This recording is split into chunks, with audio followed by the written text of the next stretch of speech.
inheriting $300,000. How do I not screw this up? Brian, I am so excited to talk about this because sometimes life throws us these curveballs that we're not expecting, and sometimes the curveballs are pretty good, and we want to figure out, okay, I've got this once-in-a-lifetime opportunity. What do I do and how do I navigate it? I love that we can answer those kind of questions. As a matter of fact, I love that we can answer all of the questions that you guys send. It's one of our favorite things to do every Tuesday morning at 10 a.m. Central. So we want to answer the questions that you care about. So with that, Megan, I'm going to throw it over to you. Great. We're going to start off with a question from Peter M. He says, I'm 28 and on step 6 of the FOO. I will inherit $300,000 soon, and I'm unsure where to put the money. I would like to retire early, so should it be in a taxable account, index funds, or a target retirement account? What do you guys think? This is exciting. So it's one, Peter. This is a unique opportunity. A lot of folks don't have a situation where they get to inherit some level of wealth, and so it sounds like you're in a position where you are. It's really interesting, and your question doesn't state this. You say, "Hey, I'm going to inherit $300,000." My immediate first question is, okay, how is that money currently structured? Because most often, when there's an inheritance, you might inherit some checking accounts and savings accounts, or maybe there's a piece of property that got sold. But oftentimes, there are things like IRAs or Roth IRAs that you inherit as a beneficiary, that what you're supposed to do is you're then supposed to open an inherited IRA or an inherited Roth IRA, and you roll the assets into that, and then there are certain required minimum distribution requirements on those assets. I'm going to guess by the question that he's talking about inheriting $300,000 after tax. Because obviously, if you're inheriting anything inside of a tax structure, like a 401k IRA or Roth IRA, it likely makes the most sense to open up an inherited account to put that money in so you can continue either with the tax-deferred growth or the tax-free growth from now for the next 10 years. So I would not think about using any of that money immediately to go cash it out, pay taxes, and do something on. I'd let that money keep rolling. But he poses an interesting question. What does he do with the money that comes to him after tax, that $300,000? First, Peter, typically inheriting money is after the loss of somebody. So first, we're sorry for the loved one that you've lost, but it's one of those things where I always think about with inheritances. There's a legacy component of this too. Is what a cool thing for somebody's discipline or hard work to kind of pay it forward and give you an additional opportunity for the future. And I think this one even has an actual extra special sweetness in the fact that you're already at step 6 of the financial order of operations, which everybody knows by the time you get to, or if you haven't, I would invite you to go to moneyguy.com/resources, or if you even want to go a deep dive. And what I'm about to talk about is step 7, hyperaccumulation. I really think that this book puts an exclamation point on what that step is and how to leverage that to the most. But it is one of those things where you're going to be able to hit the 25% savings rate just off of not only your good discipline, but also the little bump that this inheritance is going to give you. But then beyond that, you're going to move into step 7. And that's why I think that, like I said, this is a blessing with a legacy component that you get to move into step 7. And the key thing about hyperaccumulation is that you say, all the other steps were, how do I maximize, keep my life out of the financial ditch and avoid the traps like high interest debt? Step 7 is the first one that says, how are you actually going to, in the long term, use these assets? So this is going to be a great time to pause. You don't have to get in a hurry on this, because that's the other thing I tell people when you inherit money is be very measure twice, cut once. You can be very mindful of making good decisions with this. You said you're retiring early. For me, that does mean like maybe an after-tax account might really be a good thing. But then as you go through your checklist mentally of what the long-term goals, you said early retirement or opportunity to early retire, that is an after-tax. But then you need to think about, are there other lifestyle things that you and your family have talked about to pay it forward with this legacy? Are you going to be moving to a different house, or are you going to change careers because this allows you to have more flexibility and resources? Make sure you're just looking at all of those intermediate goals, meaning in the next 6 to 10 years, 10 years and beyond as long-term goals, and you balance that out. And then you structure your accounts in step 7 to go ahead and start taking action to reflect those goals. Now, there was one little extra piece at the end of the question. He said, hey, should I consider index funds or target retirement funds? And for those of you that don't know, we love target retirement index funds because all you have to do is decide 2 things. How much can I save and when do I think I want to retire? And if I think I'm going to retire in the year 2050, I'll select the Target Retirement Index 2050 fund. And right now, it'll be pretty aggressive, heavy on the equities. And then as I move through time, it'll get naturally more conservative. And we say, for most people starting out at the beginning of your financial journey, target retirement funds are a fantastic solution. But once your portfolio hits the asset size to where you are at critical mass, you might be able to benefit not just from a generalized portfolio solution, but it might make sense to move to a more specialized portfolio solution. And so when I hear that you have $300,000 coming your way and you're already in step 6, there's a really good chance that you may be graduating beyond just the target retirement index funds. You might want to think about, how do I design and build a custom allocation specific to my needs, my risk tolerance, my risk timeline, my risk capacity. And what does that look like, especially given there's going to be this large inflow? And then how do I think about allocating into that portfolio? Do I do it all at once, or do I potentially dollar cost average into that allocation over time? These are the kind of things you want to think through as you figure out how to utilize these dollars. Yeah, I mean, you're spot on. I think index target retirement funds are great in the fact that it helps you with how much can I save, and then the asset allocation and how it changes. What I love about what you said, once you get into larger sums of assets, that tax location is just as valuable as the asset allocation. If you don't know what tax location means, that is just that it's kind of, you asked it in your question, what's the difference between after-tax or taxable brokerage accounts, tax-deferred accounts, and then, of course, those Roth tax-free accounts? They all do things differently and well, and you want to put different investment types to maximize the benefits that each one of those can provide, as well as the liquidity and access. So that's why this is probably a great point. When you come into this type of money, you've only had one chance at having these type of assets, 6 figures, multiple 6 figures on top of your already good discipline and behavior. If your life gets complicated, go find somebody who's done this hundreds of times to help you navigate it and avoid the blind spots and all the traps. And taking the relationship to the next level is probably warranted at that point. It's great. Great advice. All right, thank you, Peter, for your question. Hopefully that gives you a lot to think about. Next up, we've got Tori T. They say, do you have any general advice for adults going back to school later in life? I just turned 30, am in my senior year as an accounting student. Balancing school with adult life and entering the messy middle is rough. What advice do you guys have for Tori? As if the messy middle weren't messy enough, right? First of all, I commend you because it's hard. Going back to school later in life is a difficult thing because most folks enter into the 30s, enter into the messy middle. They have 1,000 different things, pulling them in 1,000 different directions. They're short on time, short on money, and there's not a whole lot of room for excess. And yet, Tori, here you are saying, I've got all that stuff likely going on, and I'm going to go back to school. I'm going to go finish up because I want to perhaps pursue a different vocation. I want to go into accounting. I love that. So the question is, what's the general advice? This is the way that I would pose the general advice I would give you is do the best that you can as often as you can. Because what's going to happen is if you're back in school, you're likely not working full time or you're likely not making the same income you were. And so the messy middle gets even messier. While it would be very easy just to shut everything and say, you know what, I'm going back to school, I'm going to get my education, I'm going to put everything on pause until I get to the other side of that. While that is a strategy, I don't know that it's the absolute best strategy because the money that you're able to accumulate in this early 30s at this stage of life can be incredibly valuable for you. So as you look at Brian, can you hold the thing up? Oh, yeah. As you look at your financial order of operations and think about where you are, maybe before I went to school, I was at step 6 and I was moving towards maxing out that employer plan.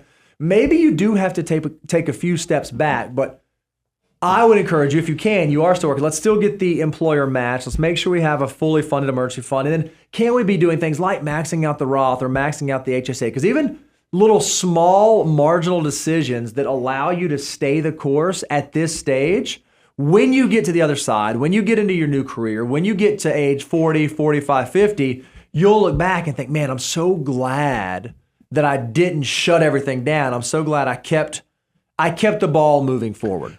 I agree, but slightly disagree too. You're wrong. So, and I'm going to just go ahead and say it. I think you're setting up a good cop, bad cop, and I appreciate you taking the role of the bad cop there, by basically saying, hey, even though you're doing this incredible thing to better yourself, make sure you keep doing everything else too. And I just worry from just a as much as you behavioral. can.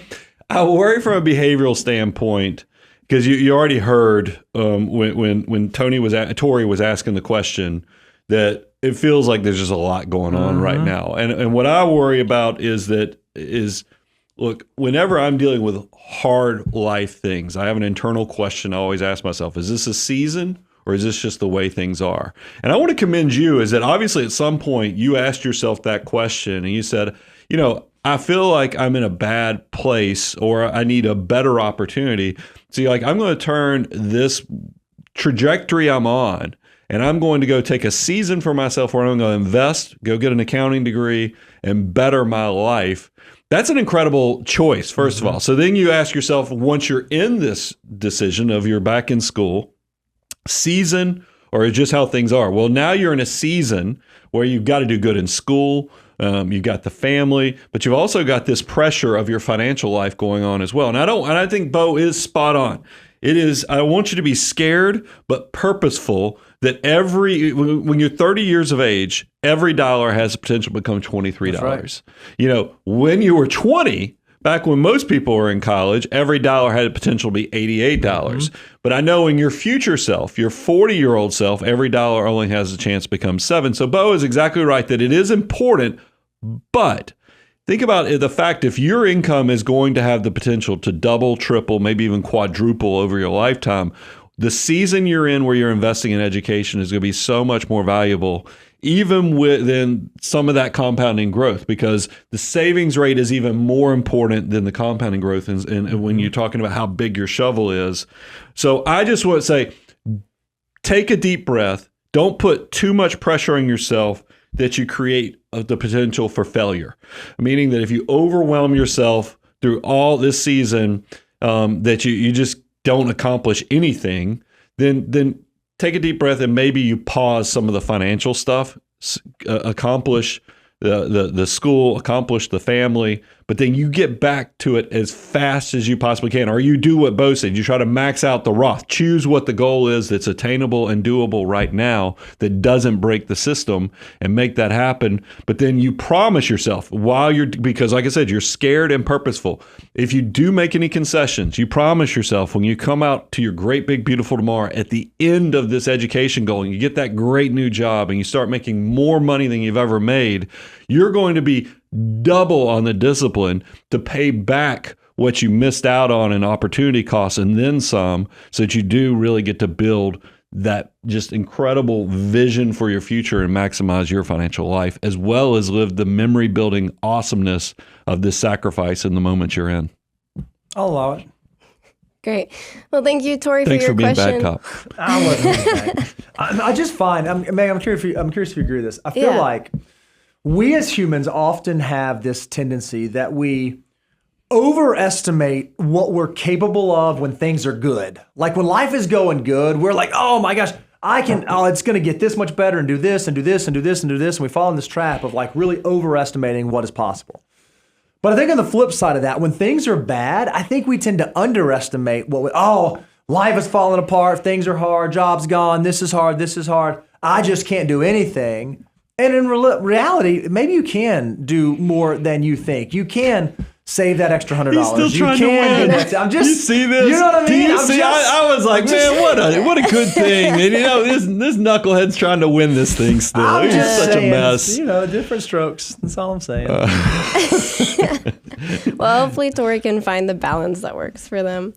Thanks for your question. I've got a question for you guys that's not on the hopper. So this one's going out on New Year's Eve. Okay. Are y'all excited about doing your net worth statements? Oh, buddy, am I ever. I wouldn't say it's our favorite day of the year, but man, it is up there. I mean, around about this time of year, we start having a conversation. We start talking about, hey, You ready? You're getting ready. You're getting everything lined. You're looking at it. And it's awesome. And what I love more than even like the point in time, Brian, because it's great seeing the point in time. What's my net worth today? How, I love, because I use the tool that by the way, we make available for you at learn.moneyguy.com. I love using the tool to see what has changed from last year to this year. Realistically, what's changed from 5 years ago until today. And I just think it's awesome. So I have to confess, and it's funny that Megan's asking this question, is because yesterday my fidelity statement for last month showed up at the house. And I don't look at every month's statement, but I did look at yesterday. This one. And I was like, man, it is going to be fun to do the net. I actually had that mental thought to myself. I was like, it's going to be fun doing the net worth statement this year because it's been a good investment year. But I had that. So I'm already kind of starting to lick my chops and get excited about it. And Bo's exactly right.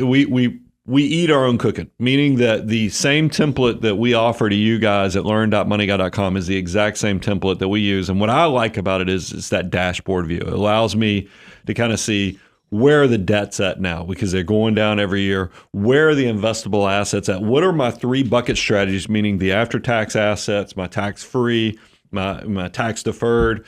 How are those things balancing out? And then one of my favorite things is just we're trying to always figure out the bowling point, or if you're at the point where you actually make more money from your capital than you do from your labor.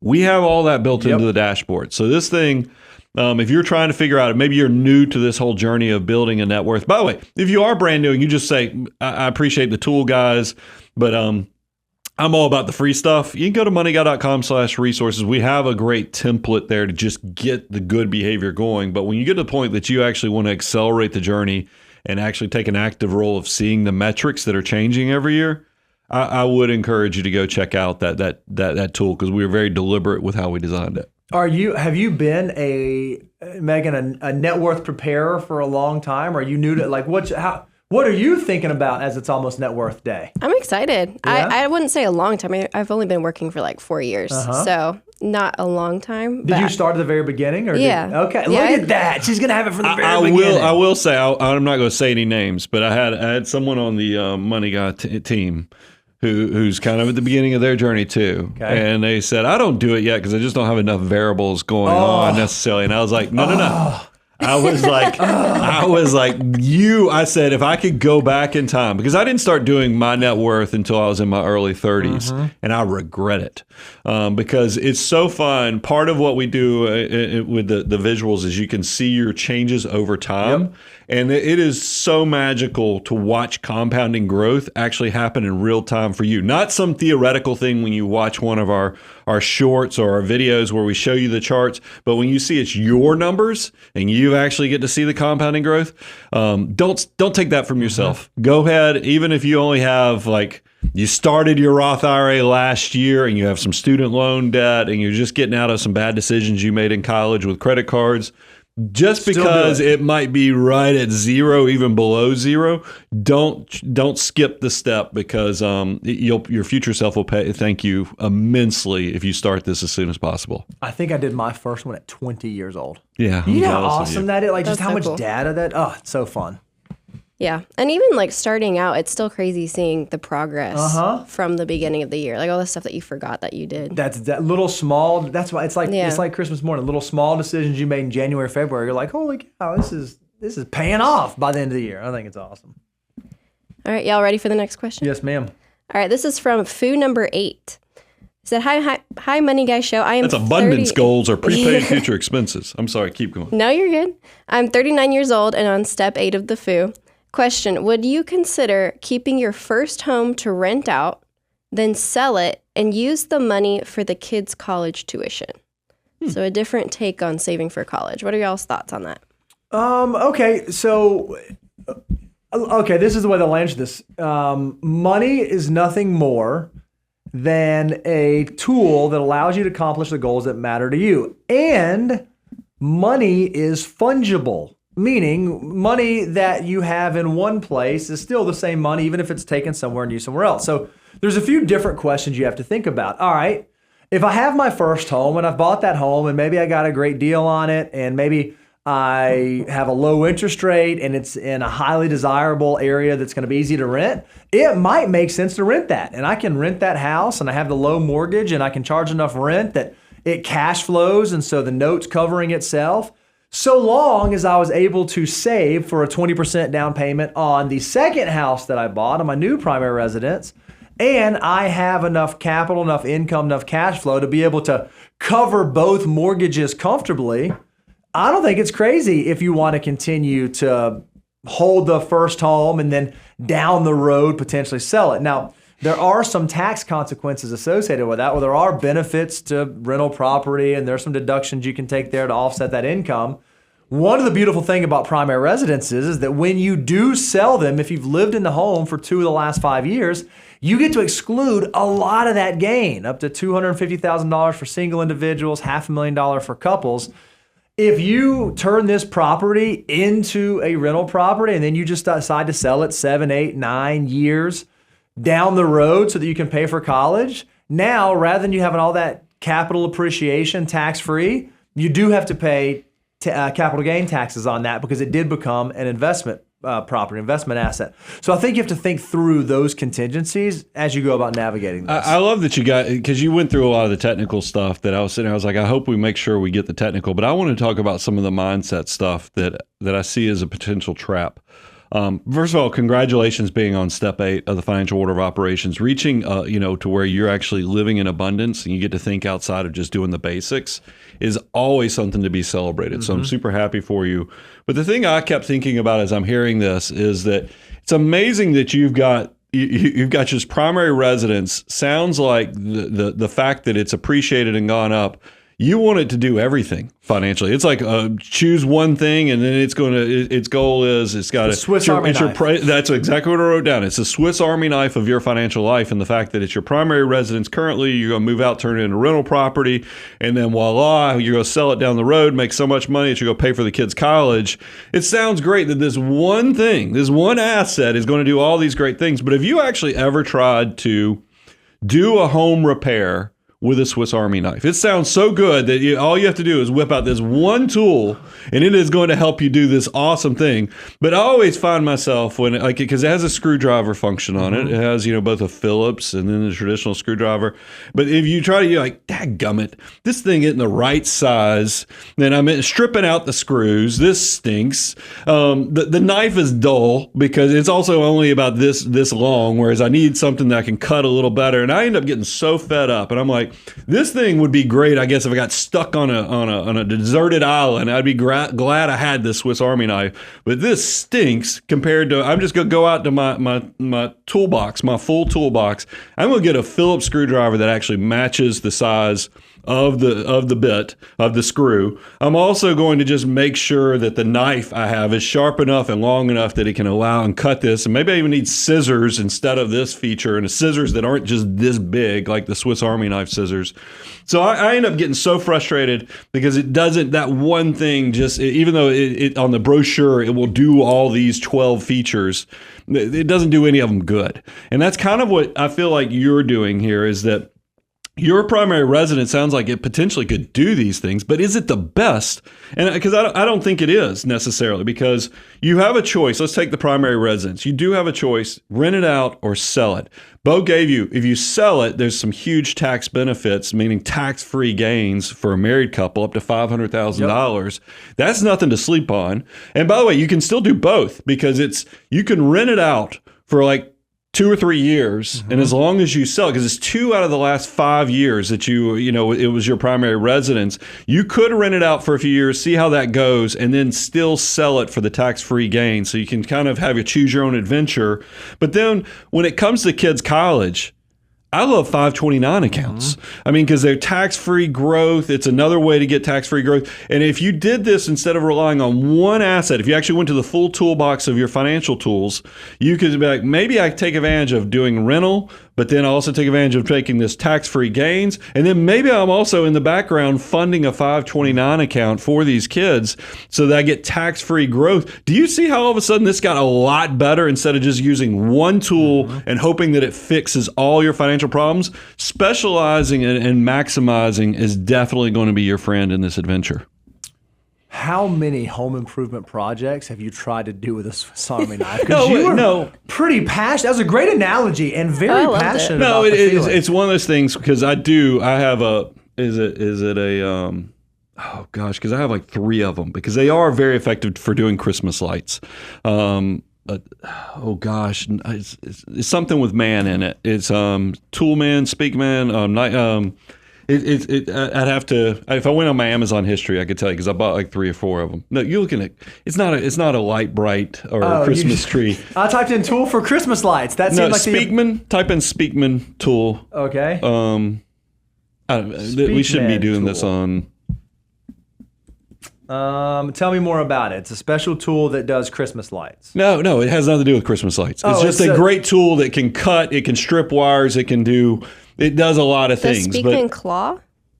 The Speakman claw? There's different tools. I use the scissors and cutting and the wire stripping feature. But anyway, there are tools, but I find myself like if you've ever used a Swiss Army knife for the screwdriver, it stinks. Got it. For all those things I just told you. Yep, wonderful. So it's not actually, you aren't trying to do home projects, but you have a special tool that So Bo just took my masterful analogy and tried to see if he could minimize this. This is probably because I called him the bad cop on the previous it was an question. amazing analogy. You just spoke with such fervor and passion. I was like, I felt like I was in your house when you were getting frustrated with that knife. That's how much passion you brought to that analogy. I thought it was wonderful. Let me be clear. Do you have a Swiss Army knife? I have these Speakman tools. I do have you know what? Okay, sidebar. I thought my first job ever out of college, I worked at the CPA firm, and at Christmas time, they gave everybody, all the associates, these Swiss Army knives. At an accounting firm? Yeah, with the firm logo on it. And I had this thing for like good 10 to 12 years. It had a keychain on it, so it was on my keys. And then one year TSA took it. I went to an airport, and I was so sad as I was going through security, and it was my fault. I mean, I'm the idiot that goes through security with a Swiss Army knife on my keychain. But it made me so sad because that thing had my old firm's logo was all faded off, flaked off in my pocket. So it had a little sentimental, but this is gross. Had a toothpick feature. That was probably the most used tool on there. That's not normal for Swiss Army knives, right?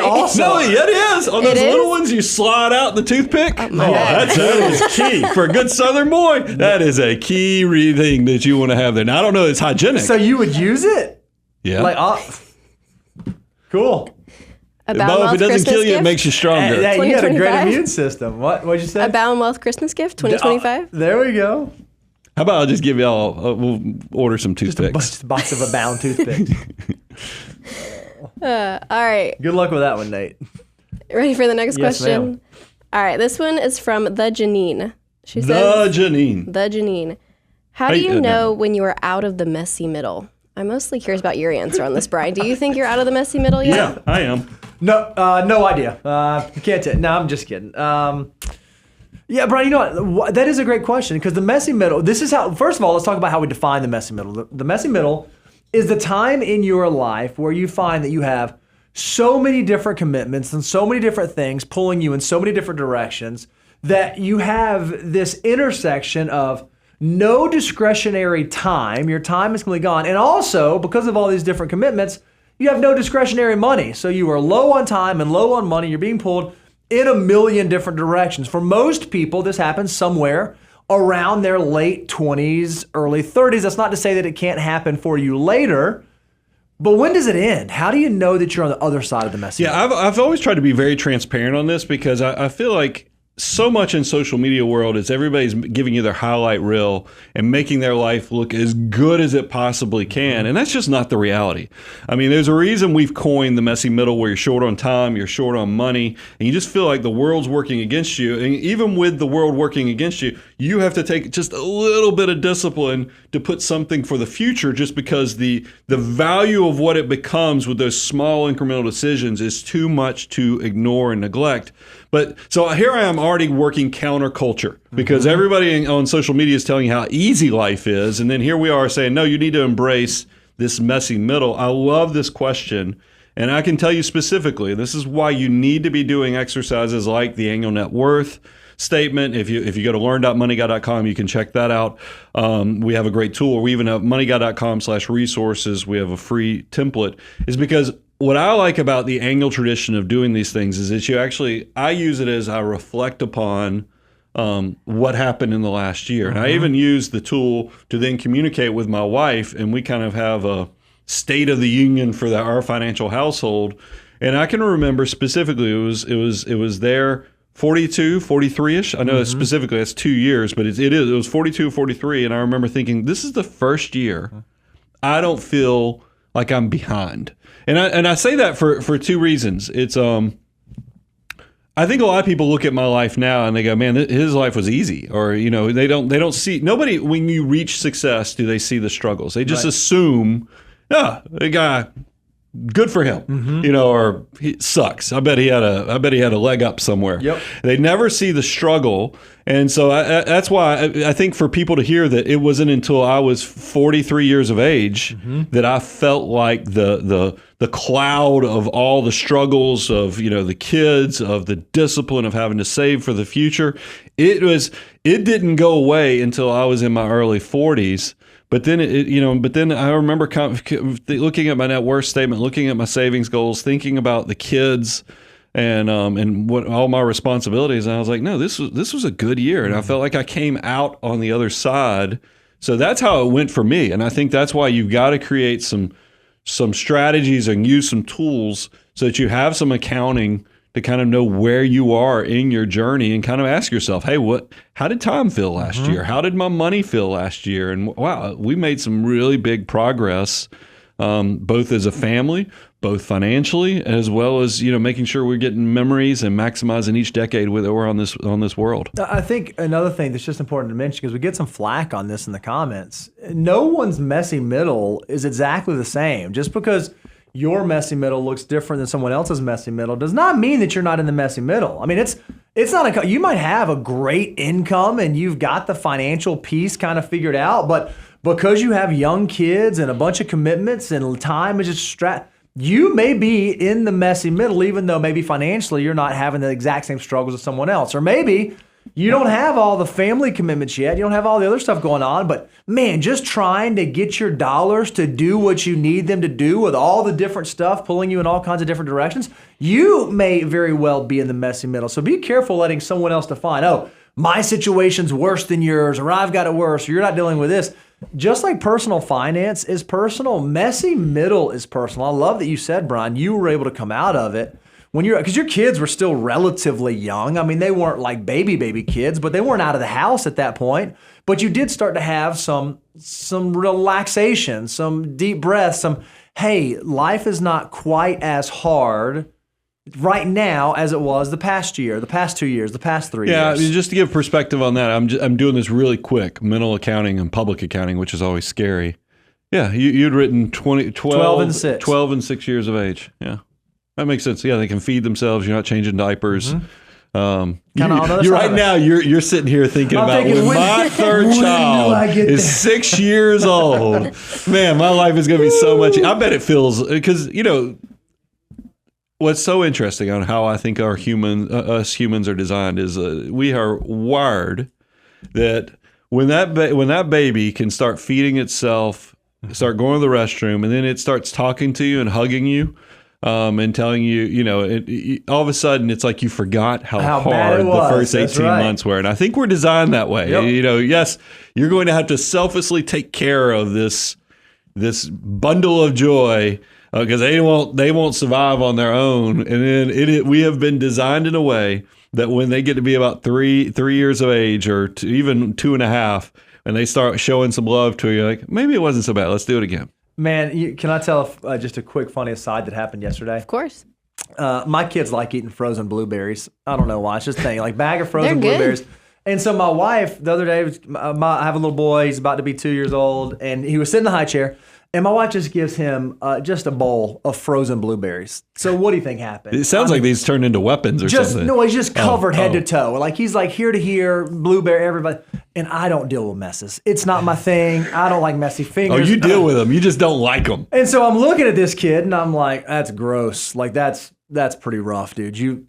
This looks like a crime scene. I mean, just blueberry goo all over him. And you know what he did? He looked at me and he goes, Dad. And I'm like, come here, son, right? Like you're exactly right. That's exactly the way that it happens. So we bringing a fourth one to the world? We out. We out. So maybe there are limits. All right. Thank you, Janine, for your question. Next up, we've got Holly S., who sounds like she might be entering the messy middle. Okay. She says, hi, guys. My fiance and I are getting married in December. Oh, congratulations.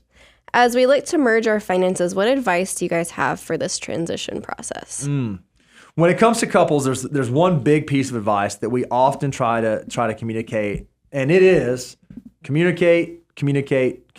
Like as you go into this marriage, as you prepare to like begin this union that you're entering into, you want to have the conversations around, hey, who are we? What do we value? What do we want our life to look like? And specifically, how do we think about money? Like, what are going to be our goals as a couple? Do we want to travel? And when do we want to have kids? And what do we want to do before we have kids? And what do we want to do after we have kids? And I think if you can begin to have those conversations before you get into the marriage, before things start to get heavy and before things start to get hard, there's a really good chance you're going to set yourself up for success, especially having conversations around, this year would be a great time. Hey, let's do a combined net worth statement. This is going to be our first year married.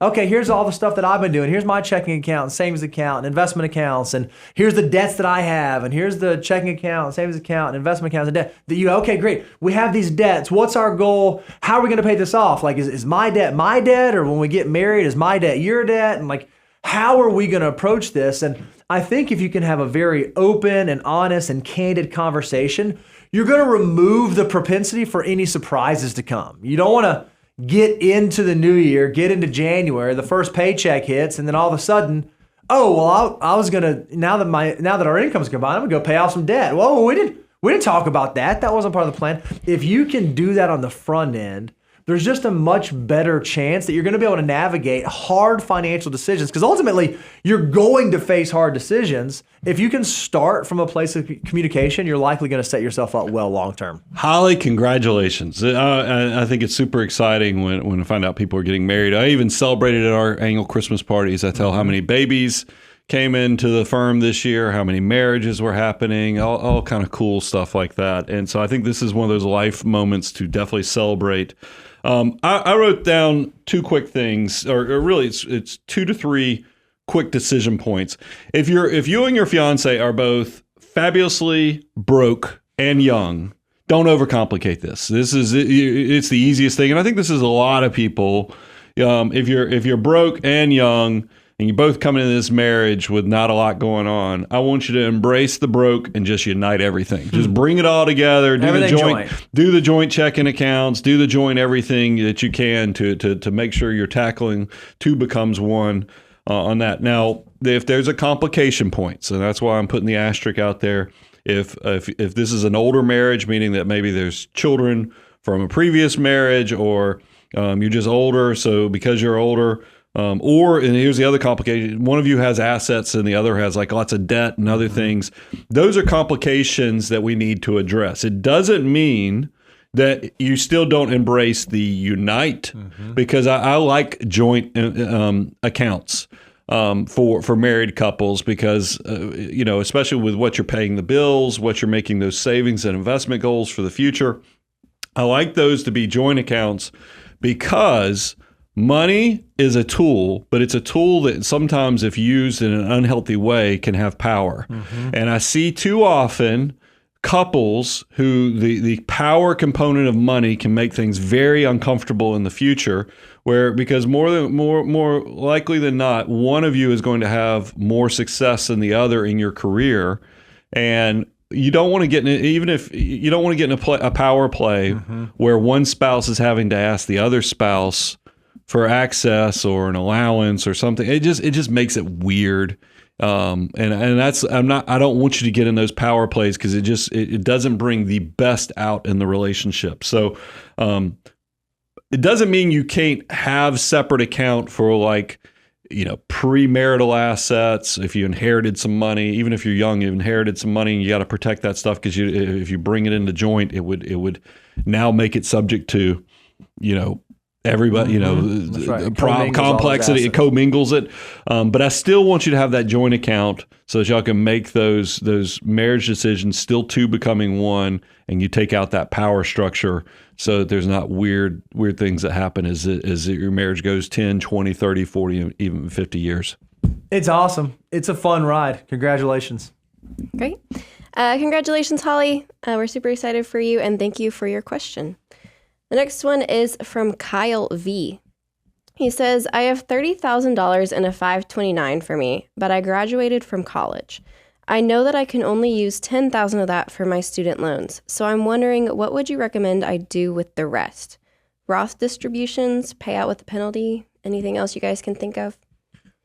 Yeah, so it's interesting. The legislation changed a few years ago that said, hey, if you do have excess 529 funds, and a few things happen, the account has been open for at least 15 years, few other things that have to be in place, you can then use those excess funds to fund Roth IRA. So now if this is your money and it's your 529 and you're now the one who is in possession of these funds, I don't think it's crazy to think about. You can do ultimately $35,000 into Roth, so that would fund your Roth IRA contributions for the next couple of years.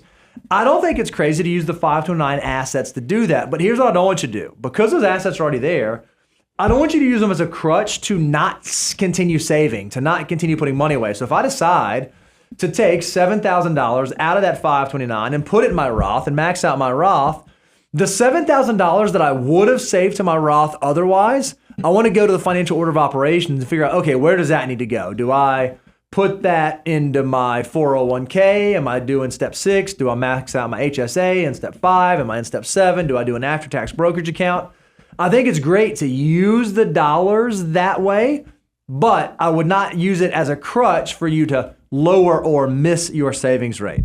What else, Brian, would you say? Should he cash it out, pay taxes, pay penalties? Is it worth No, it I mean, to do that? what I was sitting here writing is that if you pay a penalty or even taxes on this 30 grand, you've probably not maximized the moment because there's just 30,000. Look, it's a chunk of money, but it's a small enough number that it's consumable over a few years. That I love because I think you're on the right branch of the tree, and the fact that if you could take out $10,000 of student loans, let's do it because that's all. It even ties into the whole intention of setting up a 529 being for education. So let's wipe out the student loans, and then I am with you, but I think that I also want to give some grace here. Is that a lot of times when you're right out of college. Even if you're saving like 15%, you're in your 20s and you're trying to save 15% for the future, you might not be able to max out the Roth. Sure. Because you're in your first job, you got a lot of life coming at you. And because I know there were a few years when I was starting out, you can only save $1,000, $2,000, $3,000. Definitely, if you're squeezed, even though you're making good disciplined decisions of starting automating your financial life and saving and investing, go ahead and use these 529s to fill up the bucket completely. Let's maximize those Roth contributions. Get the full $7,000 in there. Because it's not an addition. That's the point you were making. It's not, when they funded this, I got so excited. We had journalists and everybody reaching out going, aren't you super excited you turned 529s into Roth? It's amazing. And you're like, yeah, it's a great headline. But if you actually read the details, it's not like you got an additional avenue to get more Roth money in. They made you work still within the constraints of your annual funding numbers. So that's why you need to be mindful of what this does to discipline. Use it, and then maximize. The other thing we mentioned is that wasn't mentioned. If you have kids, this month, or you have loved ones, or a you great even one. want to continue your education down the road, you can transfer Continue rolling it, 529s to other 529s or set up other 529s. But those, I think we gave you some avenues to look into, between the student loans, between the Roth, and even, using the 529s for other education goals. But it's back to my point. I think if you pay a penalty or even taxes on this money, you're using it wrong. Love it.